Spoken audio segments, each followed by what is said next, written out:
BDR সদর দপ্তর পিলখানায় সেনা হত্যাযজ্ঞে শহীদদের কবরে শ্রদ্ধা নিবেদন করেছেন রাষ্ট্রপতি মোহাম্মদ শাহাবুদ্দিন এবং প্রধানমন্ত্রী তারেক রহমান। ২৫ ফেব্রুয়ারি সকাল ১০টায় রাজধানীর বনানীতে সামরিক কবরস্থানে এই শ্রদ্ধা জানান তারা। এর আগে এক বাণীতে প্রধানমন্ত্রী বলেন, নাগরিক হিসেবে বিষয়টি সবার উপলব্ধিতে থাকা জরুরি। ফ্যাসিবাদ মুক্ত বাংলাদেশে জনগণের কাছে পিলখানার হত্যাকাণ্ডের নেপথ্য কারণ এখন বোধগম্য বলে উল্লেখ করেন তিনি। তারেক রহমান বলেন, এ হত্যাকাণ্ডের পর নানা ধরনের মিথ্যা ও অপতথ্য ছড়িয়ে জনগণকে বিভ্রান্ত করার চেষ্টা করা হয়েছিল। তিনি আরও বলেন, সশস্ত্র বাহিনী একটি স্বাধীন দেশের মর্যাদা, বীরত্ব ও গৌরবের প্রতীক।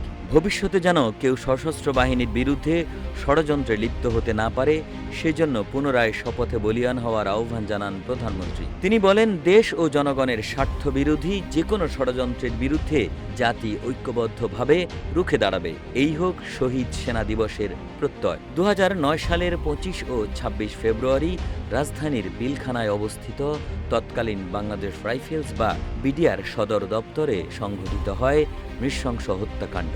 ২ দিনের ওই বিদ্রোহ ও হত্যাযজ্ঞে ৫৭ জন সেনা কর্মকর্তা সহ মোট ৭৪ জন নিহত হয়। পিলখানা হত্যাকাণ্ডে বিডিআরের ১৩৯ জন সদস্যকে মৃত্যুদণ্ড এবং ১৮৫ জনকে যাবজ্জীবন কারাদণ্ড ও ২৮৩ জনকে খালাস দিয়েছেন উচ্চ আদালত। তবে বিস্ফোরক দ্রব্য নিয়ন্ত্রণ আইনের মামলা বিচারিক আদালতে এখনও চলমান। আসামিপক্ষের আইনজীবীর অভিযোগ, হত্যা মামলায় খালাস পেলেও প্রায় ১ যুগ ধরে দ্বিতীয় মামলায় কারাভোগ করছেন অনেকে।